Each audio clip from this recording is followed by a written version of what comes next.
इस सेगमेंट में हम लोग डिस्कस करेंगे इंटरफियरेंस यानी व्यतिकरण से संबंधित 10 महत्वपूर्ण प्रश्न। पहला प्रश्न है, दो प्रकाश तरंगे किसी बिंदु पर समपोषी व्यतिकरण करती हैं, तब उनके बीच कलांतर के 3 संभावित मान होंगे। समपोषी व्यतिकरण का मतलब कंस्ट्रक्टिव इंटरफियरेंस, जहां पे मैक्सिमा बनता है, जहां पे इंटेंसिटी मैक्सिमम होती है उसमें।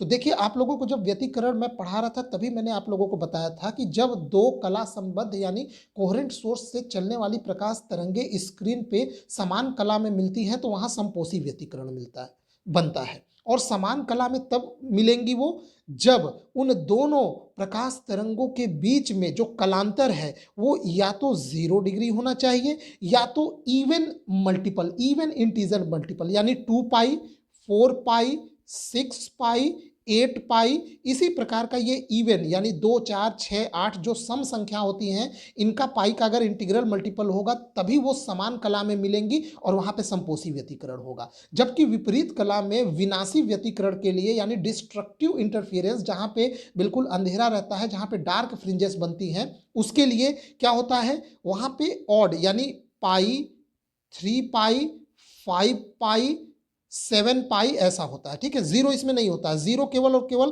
कंस्ट्रक्टिव इंटरफियरेंस यानी समपोषी व्यतिकरण के केस में होता है। ठीक, तो इस प्रकार से ये आपको याद रखना पड़ेगा। तो केवल 3 ही कॉम्बिनेशन पूछा है, तो 0, 2 पाई, 4 पाई होगा, इसका लास्ट पार्ट सही आंसर हो जाएगा।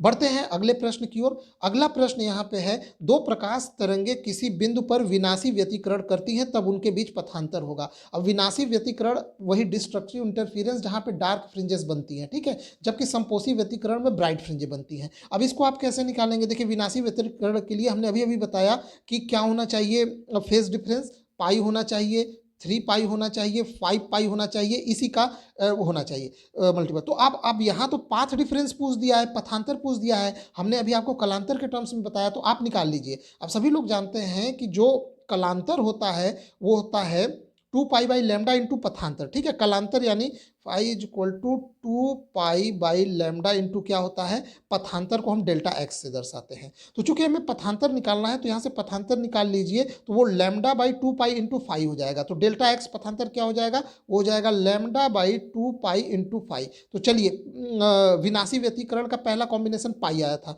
तो यहाँ पे आप पाई रखेंगे तो पाई से पाई कट जाएगा, तो पथांतर कितना आया, पहला आया λ/2, याद रखिएगा। दूसरा दूसरा यहाँ पे आप 3 पाई रखिए, 3 पाई रखेंगे तो पाई से पाई कट जाएगा, तो फिर क्या आएगा अगला कॉम्बिनेशन, 3 λ/2 आएगा पथांतर। फिर यहाँ 5 पाई रखिए, तो 5 पाई रखेंगे तो पाई से पाई कटेगा, ऊपर 5 λ/2 आएगा। तो यहाँ बस 2 ही दिया है, तो देखिए λ/2 और 3 λ/2 किस में दिया है, सी में, तो इसका सही आंसर सी हो जाएगा। अच्छा, यही अगर समपोषी व्यतिकरण के लिए पूछता ना, समपोषी व्यतिकरण कंस्ट्रक्टिव, तो आप वहां पे यहाँ फाई की वैल्यू क्या रखते हैं, आप फाई की वैल्यू 0 एक बार रख के देखिए तो पथांतर वो 0 आ जाएगा। फिर एक आप 2 पाई रख के देखते, फिर आप 4 पाई रख के देखते, तो वो समपोषी व्यतिकरण के। जैसे 2 पाई रखते तो 2 पाई से 2 पाई कट गया, तो यहाँ पे क्या आता, लैम्डा आता, तो 0 और लैम्डा। तो अगर यही क्वेश्चन में यहाँ समपोषी व्यतिकरण होता तो इसका ए आंसर सही हो जाता, ए पार्ट। समझ में आए? तो आई होप आपको ये समझ में आ गया होगा।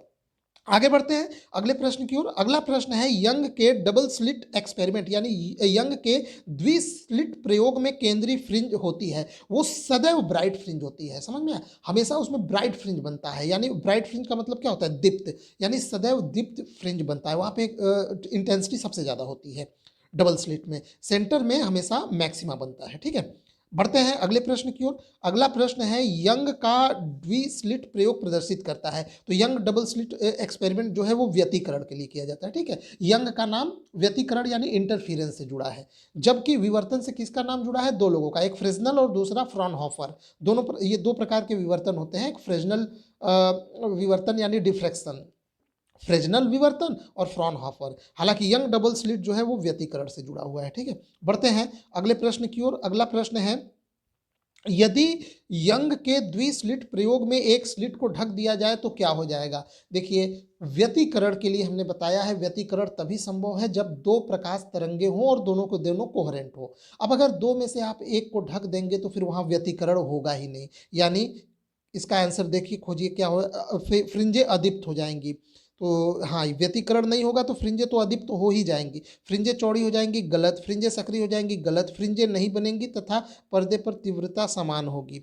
देखा जाए तो यह भी एक तरह से सही है, लेकिन यहाँ पे ए पार्ट ज़्यादा सही लग रहा है कि फ्रिंजें अदीप्त हो जाएंगी, फ्रिंज बनेंगे ही नहीं। ठीक है, इसमें भी यही दिया है कि फ्रिंज नहीं बनेंगी तथा पर्दे पर एक समान तीव्रता हो जाएगी। तो एक तरह से देखा जाए तो ए और डी दोनों बहुत ही क्लोज्ड हैं। ठीक है, तो फिलहाल आप लोग ए लगाइएगा इसमें। ठीक है, आगे बढ़ते हैं अगले प्रश्न की ओर। फ्रिंज की चौड़ाई का सूत्र, सबसे इंपॉर्टेंट इस चैप्टर का फॉर्मूला। आप सभी लोग जानते हैं फ्रिंज के चौड़ाई का सूत्र क्या होता है।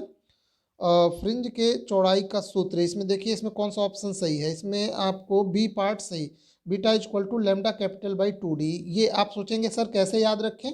याद रखिएगा बीटा क्या है, फ्रिंज की चौड़ाई, और फ्रिंज की चौड़ाई जो लाइट का वेवलेंथ के डायरेक्टली प्रोपोर्शनल होता है। वेवलेंथ बढ़ाएंगे तो फ्रिंज की चौड़ाई भी बढ़ेगा, और दोनों पर्दों के बीच की दूरी जो कैपिटल डी होता है, दोनों पर्दों नहीं, सोर्स और स्क्रीन के बीच की दूरी कैपिटल डी उसके भी प्रोपोर्शनल होता है, वो भी बढ़ाएंगे तो फ्रिंज की मोटाई बढ़ेगी। जबकि स्लिट के बीच की दूरी के इन्वर्सली प्रोपोर्शनल। स्लिट मतलब दो जो लाइट सोर्स होते हैं, दोनों कोहेरेंट सोर्स, उनके बीच की दूरी स्मॉल डी है। तो स्मॉल डी अगर आप कम करेंगे तो फ्रिंज की मोटाई बढ़ेगी, अगर स्मॉल डी बढ़ाएंगे यानी इनके बीच की दूरी बढ़ाएंगे तो फ्रिंज की मोटाई कम होगी। ठीक है, तो ये ऐसे मैंने इसको पहचाना। अच्छा, इसको याद रखिएगा, इस पर बहुत क्वेश्चन आगे आएगा भी।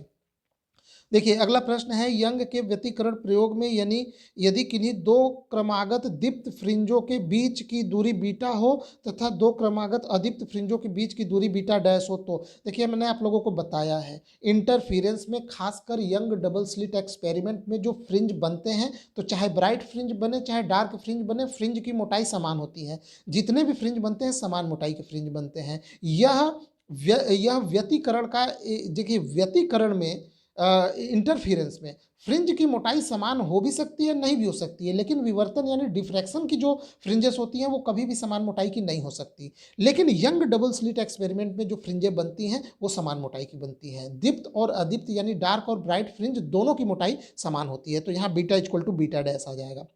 बढ़ते हैं अगले क्वेश्चन की ओर। अगला प्रश्न है, यंग द्विस्लिट प्रयोग यानी यंग डबल स्लिट एक्सपेरिमेंट में कम तरंग दैर्ध्य का प्रयास प्रयोग किया जाए तो फ्रिंज की चौड़ाई क्या। अभी अभी आप लोगों को बताया फ्रिंज की चौड़ाई beta equal to lambda capital D by twice T. अब यहाँ पे देखिए, यहाँ पे कम तरंग दैर्ध्य, अब कम तरंग दैर्ध्य आप समझ रहे हैं, यानी लेमडा की वैल्यू आप कम करिए। तो अगर लेमडा की वैल्यू कम करेंगे तो फ्रिंज की मोटाई भी क्या हो जाएगी, कम हो जाएगी। ठीक है, डायरेक्ट प्रोपोर्शनलिटी है ना, तो लेमडा की अगर वैल्यू कम करेंगे तो फ्रिंज की मोटाई बीटा भी कम हो जाएगी। ठीक, बढ़ते हैं अगले प्रश्न की ओर। अगला प्रश्न है, द्विस्लिट व्यतिकरण प्रयोग, वही यंग डबल स्लिट प्रयोग में यदि दो स्लिटों के बीच की दूरी को धीरे धीरे बढ़ाया जाए। चलिए फिर से वही फॉर्मूला लिखिए, beta is equal to lambda capital D by twice D. यहाँ दोनों स्लिट के बीच की दूरी, तो स्लिटों के बीच की दूरी यानी स्मॉल डी को बढ़ाया जा रहा है। ठीक है, दो स्लिट मतलब वही दोनों कोहेरेंट सोर्स, तो उनके बीच की दूरी को अगर धीरे धीरे बढ़ाया जा रहा है तो बीटा की वैल्यू धीरे धीरे क्या होगी, कम होगी, फ्रिंज की मोटाई धीरे धीरे कम होगी। ठीक, अगर यहीं पे लिखा होता कि यदि स्लिट और पर्दे के बीच की दूरी को बढ़ाया जाए तो वो कैपिटल डी की बात करता। स्लिट और पर्दे के बीच की दूरी को अगर आप बढ़ाते तो ये फ्रिंज की मोटाई बढ़ती। ठीक, तो यहाँ पे बी पार्ट आप समझ गए कैसे आया। बढ़ते हैं अगले प्रश्न की ओर। फ्रिंज की चौड़ाई निर्भर नहीं करती है, तो फ्रिंज की चौड़ाई किस फैक्टर पर निर्भर नहीं करती है।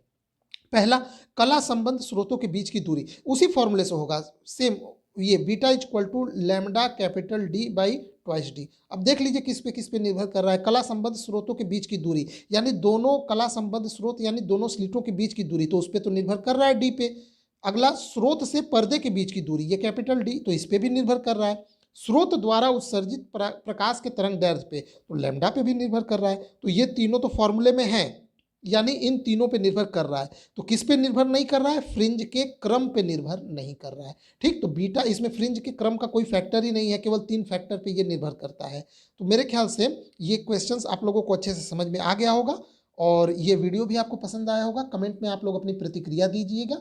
ये 10 प्रश्नों की सीरीज इसी तरह चलती रहेगी। हम लोग इसमें पूरे फिजिक्स के सभी टॉपिक्स, सभी मतलब जितने भी ब्रांचेज हैं, सभी उन ब्रांचेस के सभी टॉपिक्स हम लोग कवर करने वाले हैं। वीडियो देखने के लिए आपका बहुत बहुत धन्यवाद।